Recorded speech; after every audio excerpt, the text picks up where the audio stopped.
Have you ever stopped to think about what's happening right beneath your feet? The hidden geological stuff that actually shapes our cities, influences our economy, even poses risks. It's fascinating, isn't it? Yeah, And often invisible until something happens. exactly. So today we're digging into a piece of legislation that governs all that. We're taking a deep dive into the Geoscience Act 100 of 1993. Right. And this isn't just some dusty old law book. It's really the blueprint for how South Africa explores and, well, understands its geology. Yeah, our mission today is to unpack it. What's its purpose? What are the key rules inside it? How does it fit into the bigger legal picture? And what does it actually mean for people? For sure. Whether you're just curious about, the ground you walk on, or maybe you're a law student looking at administrative or environmental law in practice, it should be interesting. Absolutely. And it's a living document, too. I mean, it was last reviewed for updates just this year, March 2025, with the latest changes actually put in place back in August 2024. So it's kept current. Definitely. It had significant amendments back in 2003 and 2010 as well. Shows how our understanding of geoscience and its importance keeps evolving. Makes sense. And the core aim is stated right there, to provide for the promotion of research and the extension of knowledge in the field of geoscience. That's quite a mandate, really. Very forward-looking. Okay, let's unpack that. Before we get lost in the legal details, when we say geoscience, I think a lot of people just picture someone digging for rocks, right? Haha, yeah, that's the common image.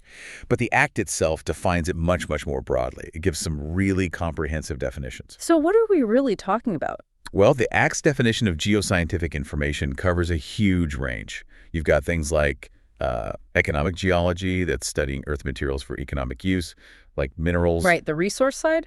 Then there's environmental geology, which is all about solving problems where human activities clash with the geological environment. Think pollution, land use conflicts. Yeah. It also includes geochemistry, the Earth's chemical makeup, geochronology, basically dating rocks, geophysics, studying the Earth's physical properties, and seismology, that's earthquakes. Wow, okay. That's already quite a list. And it goes on. It specifically covers geohazards. Now, these are geological conditions that could cause harm, damage, or risk. Like what sort of things? Think unstable ground, like areas with dolomite land, which can be prone to sinkholes, or areas undermined by old mine workings, potential slope stability issues, landslides, essentially. Even areas prone to severe earthquakes or flooding. So really direct safety concerns for people and buildings. Precisely. It also mentions geohydrology, which is about groundwater geomagnetism, and really importantly, geotechnical information. Geotechnical. Yeah, that's about the physical properties of rocks and soil, specifically for designing foundations, tunnels, buildings, making sure structures are safe and stable. Okay, I'm getting the picture now. It's incredibly broad, way beyond just rocks. So why the need for a whole act and a dedicated council for this? Why formalize it to this extent in South Africa? That's a really good question. You see, having a dedicated act, like this one, establishes what's called a juristic person, in this case, the Council for Geoscience. That's in Section 2. A juristic person, meaning it has legal standing, like a company. Exactly. Yeah. It can own property, enter contracts, sue, and be sued. It gives the council a formal identity and, crucially, a clear mandate set by law. And why is that necessary for geoscience? Because the field is so fundamental, touching everything from finding resources to planning cities safely, managing water, protecting the environment. Without a central body and a legal framework, all that crucial knowledge, research, and advice could become fragmented, or maybe neglected altogether. So it coordinates the national effort. Pretty much. It prevents gaps and ensures there's a focused national approach to understanding and managing the Earth beneath us. It avoids, reinventing the wheel or missing critical risks. Right. So this Council for Geoscience is the main engine driving all this. What are its core objectives then? What's it actually trying to do? The Act lays out its objects very clearly in Section 3. And interestingly, these were updated in that 2010 amendment, highlighting their importance. Okay, what are they? Firstly, it's tasked with promoting the search for and the exploitation of minerals in the country. That's a clear economic aspect. Makes sense for South Africa. Secondly, to undertake research in geoscience across all those fields we just talked about, basic and applied science. Thirdly, and this is really vital for the public, it acts as a national advisory authority. Advisory on what specifically? Two key areas. One is on geohazards related to infrastructure and development. Think advising on building codes in earthquake zones or preventing construction on unstable land. Okay, direct safety advice. Exactly. And the second advisory area is on geoenvironmental pollution, especially resulting from mining, but also other activities, things like acid mine drainage, contamination. So protecting the environment and public health from geological consequences. Precisely. And finally, it provides specialized geoscientific services, leveraging its expertise. So it's research, resource promotion, but also heavily focused on practical advice for safety and environment. Who actually runs this council? Who makes the decisions? That's the role of the board, which is outlined in Section 4. The board manages the council's affairs, sets the policy, the goals. And who's on this board? Is it just scientists? No, it's designed to be quite representative. There's a chairperson appointed by the minister. Then you have at least 9, but no more than 13 other members. Okay. And these members come from various key government departments: mineral resources, water and environmental affairs, rural development, human settlements, science and technology, even national treasury. So a strong government link. Yes, ensuring alignment with national priorities. But it also includes representatives from the mining industry, from commerce, and importantly, experts with relevant skills, geoscientists, engineers, maybe lawyers. And the council's own chief executive officer is on the board too, ex officio. Right, so by virtue of their job, that diverse mix sounds like it could ensure a balanced approach. That's the idea. It connects the scientific work with economic realities, environmental concerns, social needs like housing, and financial oversight. It tries to integrate everything. Okay, so we have this council with clear objectives and a representative board. Let's get into the nitty-gritty. What specific functions does the council actually perform day to day to meet those objectives? This is where the rubber meets the road, right? Absolutely. Section 5 details these functions, and they're pretty extensive. The primary one, naturally, is undertaking geoscientific research and the related technological development. That's the core science work. Building the knowledge base. Exactly. And linked to that, it's mandated to compile and develop a comprehensive, integrated national collection of knowledge and information across all those geoscience disciplines we listed earlier. Like a central library of earth science data for the whole country? Precisely. In fact, it's explicitly tasked with serving as the national custodian of all geotechnical information, prospecting data, and other geoscientific information about the land, the marine environment, even geomagnetic space. Wow, all of it. Well, Section 5(1)(c) says this information shall be lodged with the council, though it's important to note that specific custodianship clause is marked as to be proclaimed. Meaning it's in the act but not officially switched on yet. Correct. The legal provision is there, but the final step to make it fully operational hasn't been taken for that specific part. But the intention is clear: a central repository. It also studies mineral resources, focusing on their potential, but also the geoenvironmental impacts of extracting them. So it's that balance again, resources and environment. That custodial role sounds like a massive job. It is, and it extends to practical advice too. Section 5(1) says it advises government bodies and the public on the judicious and safe use of land, its subsurface, and the seabed, all to promote sustainable development. Giving practical guidance on where and how to build safely and sustainably. Yes.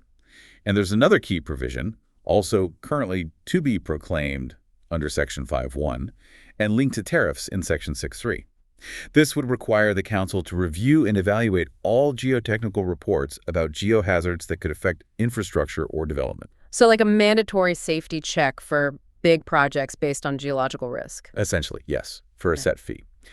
If proclaimed, this would be a major step in embedding geohazard assessment into all development planning. Very critical for safety. You can see how that would prevent disasters. Definitely, yeah. And to support all this, the Act allows the council to develop and maintain national facilities. Think the National Geoscientific Library, an information center, a place to store borehole cores. Actual rock samples. Yes, a borehole core depository. Also geophysical and geochemical test sites, the National Geoscience Museum, the National Seismological Network for monitoring earthquakes, and an analytical facility for testing samples. Some parts of this section related to specific facilities are also awaiting proclamation. That's an impressive list of national assets under its potential umbrella. It sounds incredibly powerful, though. Are there restrictions, things the council can't do? Yes, there are important limits set out in Section 7. Clear prohibitions. Firstly, the council is not allowed to undertake any mining development for itself. Ah, so it can't compete with the industry it might advise? Exactly. It prevents a major conflict of interest. It can't be both the referee and a player in the mining game. That makes sense. Anything else? Yes, it also cannot undertake research specifically for a private institution if that research could unfairly help that one institution get ahead of others in acquiring mineral assets. So it has to remain impartial in its research dealings with the private sector. Precisely. The focus is on public good, pre-competitive information, and maintaining a level playing field. These restrictions are crucial for its credibility as an impartial national body. Seems designed to keep its focus squarely on public interest and safety. What about work outside South Africa? Is it purely domestic? No, the Act specifically allows for international work in Section 8.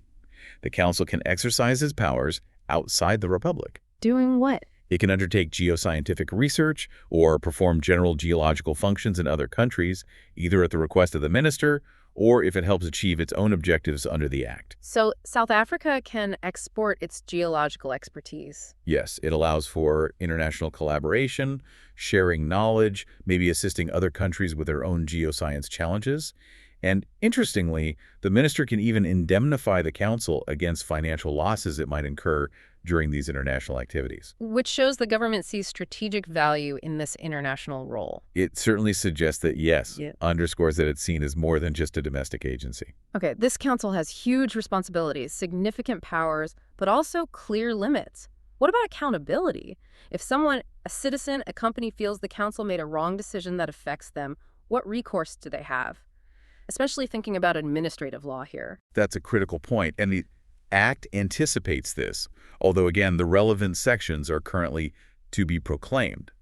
Sections 8A and 8B propose an internal appeal process. Internal, meaning within the council system itself? Yes, before going to court. The idea to appoint a geotechnical appeal committee. This committee would include geotechnical experts, legal experts, and others with relevant knowledge. So specialists reviewing the decision. Exactly. Anyone who feels aggrieved by an administrative decision made under the Act could lodge a written appeal with the Chief Executive Officer, generally within 30 days. The CEO then has to communicate the appeal committee's decision within 60 days. And what's the significance of this internal step? What's legally quite interesting is that the Act explicitly says, subject to the overarching Promotion of Administrative Justice Act, or PAJ, that no court can review one of these decisions unless this internal appeal process has been completed first. So you have to use their appeal system before you can sue. Generally, yes. It's a common principle in administrative law called exhaustion of internal remedies. The idea is to let the expert body fix its own potential mistakes efficiently before burdening the courts. It promotes quicker, specialized resolution. That seems like a sensible layer of due process, especially for technical decisions. Now, what about all the discoveries and inventions that might come out of the council's research? Who owns the intellectual property? Good question. Section 24 covers that. Generally, the rights to any discoveries, inventions, or improvements made by council employees or anyone funded by or assisting the council vest in the council. So the IP belongs to the state entity, not the individual scientist. Primarily, yes. It ensures the benefits are retained for the public good.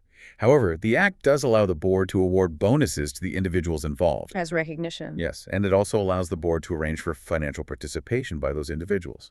Crucially, it also says the board can make these innovations available for use in the public interest. So it balances rewarding innovation with ensuring public access. Exactly. It tries to incentivize discovery while making sure that important advancements, potentially funded by taxpayers, benefit the country broadly. Okay. So we've really dug into the Geoscience Act, 1993. We've looked at why it exists, this powerful council it creates, what it does, the checks and balances. Yeah, and its broad reach. What's the big takeaway then? How would you sum up its real significance for South Africa? Well, in essence, the Geoscience Act provides a really solid, integrated framework for understanding and, crucially, managing South Africa's geological reality. It's fundamental. Fundamental in what ways? Think about it. From protecting buildings and infrastructure against those geohazards we talked about, unstable ground, earthquakes, floods, to guiding the responsible search for and use of mineral resources, which are vital to the economy. Right, safety and economy. And also fostering the pure scientific discovery and innovation side. It underpins informed decision-making for government when planning, for industry when investing, and for communities concerned about safety and sustainability. So it helps ensure our interactions with the Earth itself are safer, more sustainable, and hopefully beneficial. That's the goal. It's really a critical tool for national development, but also for environmental stewardship. Yeah. It's about living safely and productively with our planet's geology, not just exploiting it blindly. So next time you see maybe a big construction project starting, or you hear about managing water resources, or even a debate about mining, Hmm. it's worth remembering there's this whole legal and scientific structure, like the Geoscience Act, working away, often unseen, shaping those decisions from the ground up, literally. That's a good way to put it. It makes you wonder, though, given how complex the Earth system is, what hidden aspect of our planet, maybe deep beneath the surface or in the oceans, do you think really needs more focused attention right now? And how could a strong legal framework like this act actually help us understand and manage it better in the future?